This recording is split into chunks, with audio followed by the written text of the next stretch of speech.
Good morning student. आज से हम एक नया सिस्टम शुरू करने जा रहे हैं जिसका नाम है नर्वस सिस्टम, जो कि एनाटॉमी और फिजियोलॉजी का एक इम्पोर्टेंट सिस्टम है। इसमें हम पढ़ेंगे कि नर्वस सिस्टम क्या होता है, क्या क्या इसके क्लासिफिकेशन होते हैं, कौन कौन सी सेल प्रेजेंट होती है, कौन सी कवरिंग लेयर होती है, कौन सा फ्लूइड इसके अंदर फ्लो होता है, और जो स्ट्रक्चर है, जो क्लासिफिकेशन है, उनके क्या क्या फंक्शन है।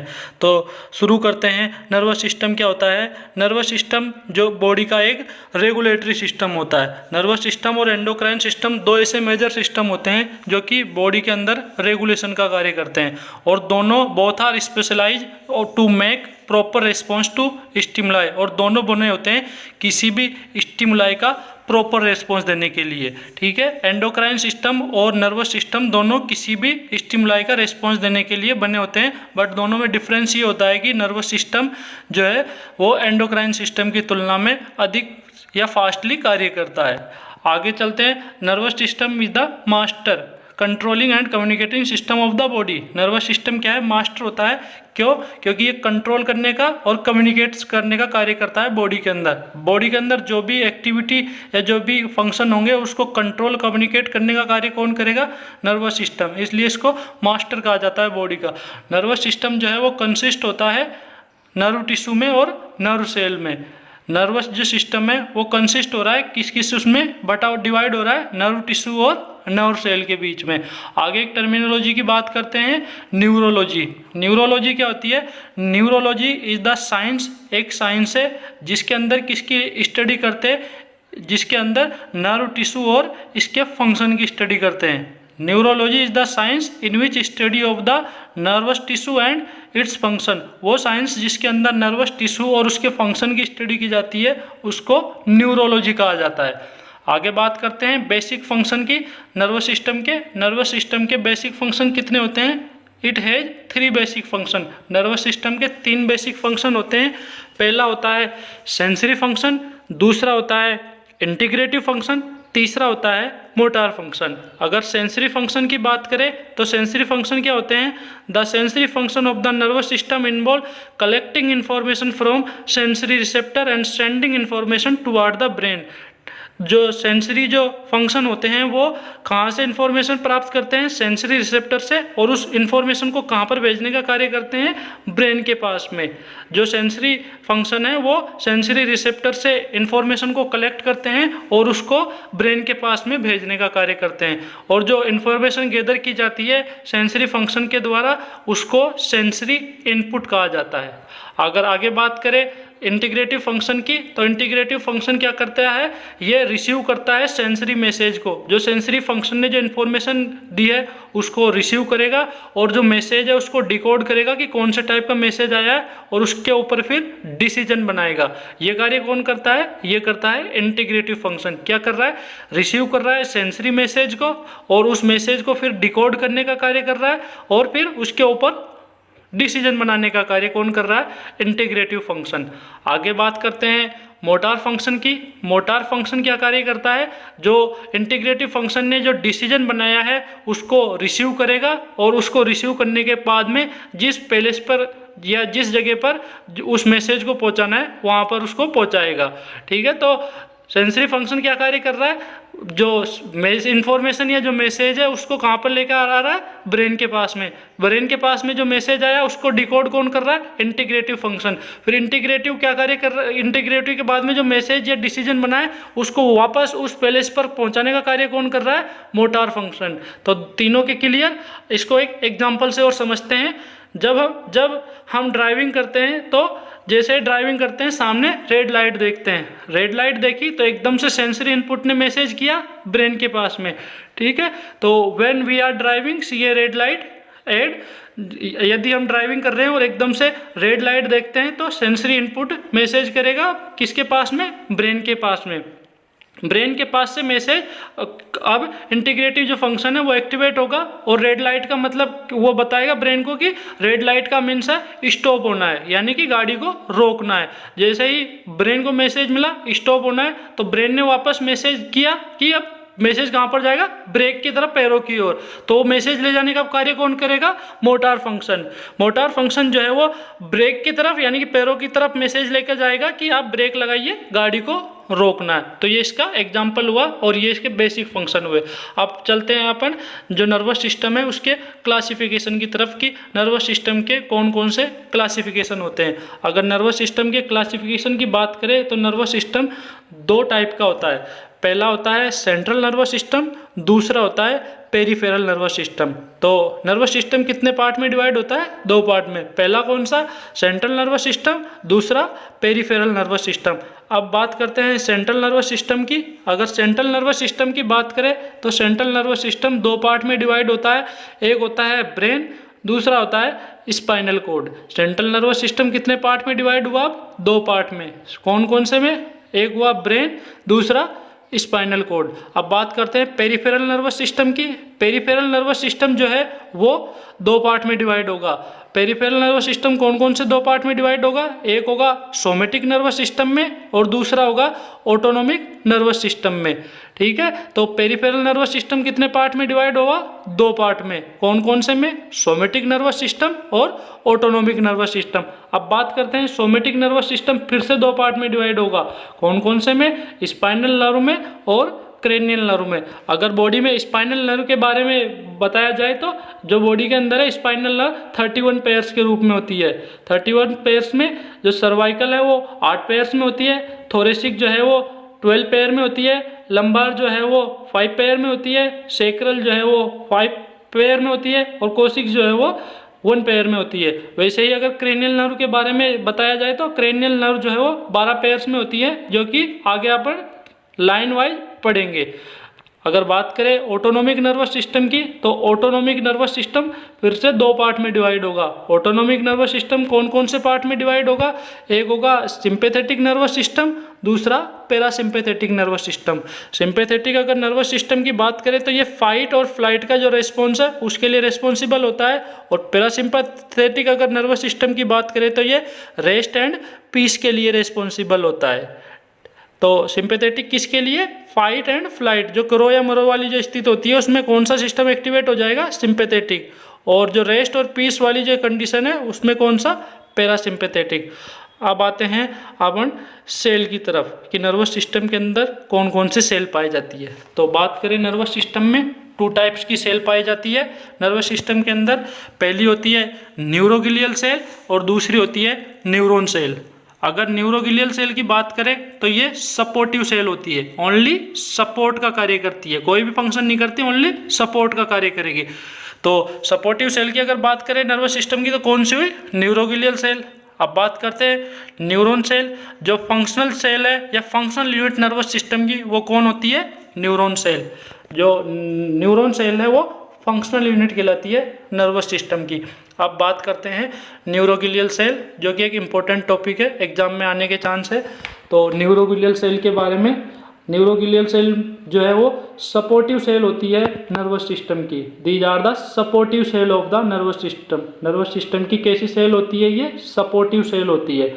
अगले पॉइंट की बात करें तो these cell are not responsible for transmission of impulse. जो ये सेल होती है वो नॉट रेस्पॉन्सिबल नहीं होती है इम्पल्स को ट्रांसमिट करने के लिए। इम्पल्स को ट्रांसमिट ओनली न्यूरॉन सेल करती है।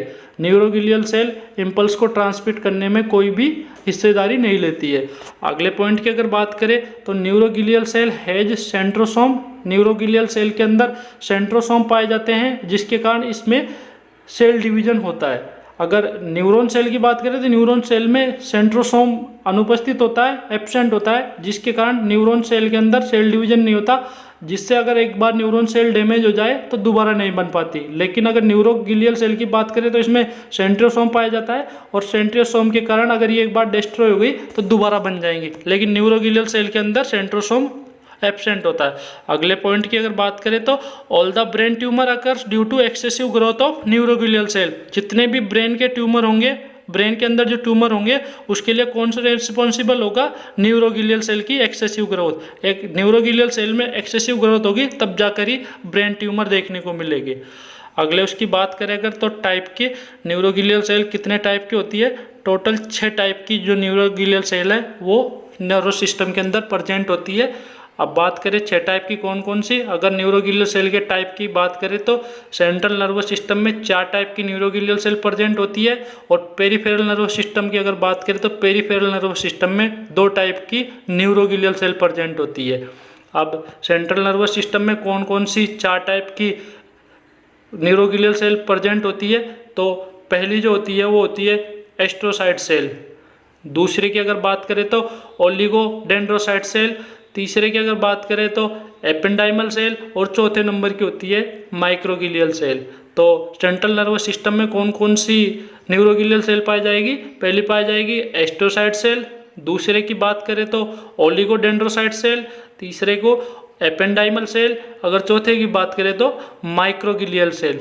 अगर पेरिफेरल नर्वस सिस्टम की बात करें तो पेरिफेरल नर्वस सिस्टम में 2 टाइप की न्यूरोग्लियल सेल पाई जाती है, एक होती है स्वान सेल और दूसरी होती है सैटेलाइट सेल।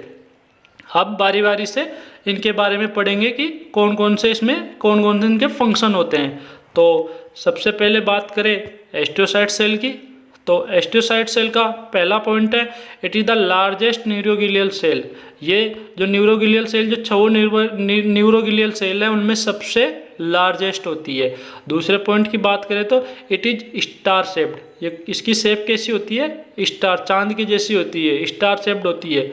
अगले पॉइंट की बात करें तो astrocyte cell is responsible for the formation of BBB, blood brain barrier. Astrocyte जो सेल है वो रिस्पॉन्सिबल होती है ब्लड ब्रेन बैरियर बनाने में। ब्लड ब्रेन बैरियर क्या होता है, ब्लड वेसल्स और ब्रेन के बीच में एक बैरियर पाया जाता है जो कि ब्रेन के अंदर जो टॉक्सिक सब्सटेंसेज है उनको प्रवेश करने से रोकता है।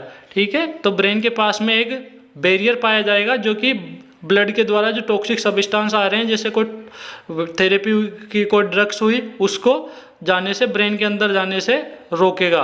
वो बैरियर क्या कहलाएगा, ब्लड ब्रेन बैरियर। और उस बैरियर को के फॉर्मेशन में कौन हेल्प कर रहा है, एस्ट्रोसाइट सेल। एस्ट्रोसाइट सेल के अगर अगले फंक्शन की बात करें तो astrocyte cell also regulate electrolyte level around the neurons. जो एस्ट्रोसाइट सेल है वो रेगुलेट करती है इलेक्ट्रोलाइट जो लेवल है न्यूरॉन्स के चारों तरफ, उसको रेगुलेट करने का कार्य कौन कर रही है, एस्ट्रोसाइट सेल। तो एस्ट्रोसाइट सेल जो है इसका इंपॉर्टेंट फंक्शन अगर देखें तो ये ब्लड ब्रेन बैरियर के फॉर्मेशन में हेल्प करती है। अगले उसकी तरफ चलते हैं, ओलिगोडेंड्रोसाइट सेल। ओलिगोडेंड्रोसाइट सेल क्या होती है, this cell are responsible for the myelination of neurons in the central nervous system. जो ओलिगोडेंड्रोसाइट सेल है वो रिस्पॉन्सिबल होती है माइलिनेशन करने में न्यूरॉन्स का सेंट्रल नर्वस सिस्टम में। सेंट्रल नर्वस सिस्टम में जो भी न्यूरॉन्स पाए जाएंगे उनके माइलिनेशन में हेल्प कौन करेगी, ओलिगोडेंड्रोसाइट सेल। माइलिनेशन का मतलब होता है इम्पल्स का तेजी से जाना, इम्पल्स का एक इम्पल्स से दूसरे उस पर जो मैसेज है वो जल्दी से पहुंचना, वो कार्य। और माइलिनेशन का कार्य कौन कर रही है, सेंट्रल नर्वस सिस्टम में ओलिगोडेंड्रोसाइट सेल। अगले पॉइंट की बात करें तो one oligodendrocyte can myelinate many neurons. एक जो ओलिगोडेंड्रोसाइट सेल है वो अधिक मात्रा में अत्यधिक न्यूरॉन्स को माइलिनेट कर सकती है। अगले पॉइंट की अगले सेल की अगर बात करें तो एपेंडाइमल सेल। एपेंडाइमल सेल क्या होती है, this cell are present at the inner lining of ventricles in the brain. जो एपेंडाइमल सेल है वो प्रेजेंट होती है inner lining of ventricles. Ventricles जो कैविटी होती है, उस ब्रेन की जो कैविटी होती है उसको वेंट्रिकल्स बोला जाता है। और जो सेल है ये वो जो वेंट्रिकल्स की इनर लाइनिंग है उसके वहाँ पर प्रेजेंट होती है। अगले अगर पॉइंट की बात करें, it formed choroid plexus with the help of pia mater. अगर अगले पॉइंट की बात करें तो ये कोरोइड प्लेक्सिस के फॉर्मेशन में हेल्प करती है, किसकी सहायता से, पायोमीटर की सहायता से। पायोमीटर और एपेंडाइमल सेल मिलकर किसका निर्माण करते हैं, कोरोइड प्लेक्सिस का। कोरोइड प्लेक्सिस क्या होता है, आपने सेरिब्रोस्पाइनल फ्लूइड का नाम सुना होगा। जो सेरिब्रोस्पाइनल फ्लूइड का जो प्रोडक्शन होता है वो कोरोइड प्लेक्सिस से शुरू होता है। ठीक है, तो CSF कहाँ पर बन रहा है, कोरोइड प्लेक्सिस पर। CSF जो बनने की जो स्पेस है या जगह है उसको कोरोइड प्लेक्सिस कहा जाता है। कोरोइड प्लेक्सिस से CSF निकलकर एब्जॉर्ब कहाँ पर होता है, सब अरेक्नोइड जो विल्लाई होते हैं वहाँ पर जाकर एब्जॉर्ब होता है, लेकिन फॉर्मेशन कहाँ हो रहा है, कोरोइड प्लेक्सिस पर। और उस कोरोइड प्लेक्सिस के फॉर्मेशन में हेल्प कौन कर रहा है, एपेंडाइमल सेल। एपेंडाइमल सेल पायोमेट्री की सहायता से कोरोइड प्लेक्सिस बनाने का कार्य करती है, जो कि कोरोइड प्लेक्सिस फिर बाद में जो CSF है उसके फॉर्मेशन में हेल्प करता है या उसको प्रोडक्शन करता है। अगली अगर सेल की बात करें तो माइक्रोगिलियल सेल, नाम से ही क्लियर है, माइक्रोगिलियल है, यानी कि माइक्रो ऑर्गेनिज्म को डिस्ट्रॉय करने के, इन्फेक्शन या किसी भी उस हार्मफुल उससे बचाने का कार्य करेगी नर्वस सिस्टम को या ब्रेन को। और माइक्रोगिलियल सेल को एक अन्य नाम से भी जाना जाता है गिटर सेल, गिटर सेल के नाम से भी जाना जाता है। अगर अगले उसकी बात करें तो these are smallest neuroglial cell, microglial cell है वो न्यूरोगिलियल सबसे स्मॉलेस्ट न्यूरोगिलियल सेल होती है। अगर सबसे लार्जेस्ट की बात करें तो एस्ट्रोसाइट सेल होती है, लेकिन सबसे अगर स्मॉल की बात करें तो माइक्रोगिलियल सेल होती है। This cell are responsible for phagocytosis, ठीक है, ब्रेन के अंदर क्या कर रही है ये, फेगोसाइटोसिस का, यानी कि माइक्रो ऑर्गेनिज्म जो ब्रेन के अंदर जाते हैं उनको किल करने का कार्य कौन कर रही है, माइक्रोगिलियल सेल। अब आते हैं स्वान सेल, जो कि पेरिफेरल नर्वस सिस्टम के अंदर दो सेल पाई जाती है, स्वान सेल और सैटेलाइट सेल। तो स्वान सेल के बारे में पढ़ते हैं। Schwann cell, these cell are responsible for myelination of neurons in the peripheral nervous system. जो पेरिफेरल नर्वस सिस्टम है उसमें न्यूरॉन्स के माइलिनेशन में हेल्प कौन करती है, स्वान सेल। तो अगर सेंट्रल नर्वस सिस्टम की बात करें तो ओलिगोडेंड्रोसाइट सेल माइलिनेशन का कार्य कर रही है, लेकिन अगर पेरिफेरल नर्वस सिस्टम की बात करें तो स्वान सेल इसके माइलिनेशन में हेल्प करती है। One Schwann cell can myelinated one neurons, एक जो स्वान सेल है वो ओनली माइलेट कर सकती है कितने न्यूरॉन्स को, मात्र एक न्यूरॉन्स को।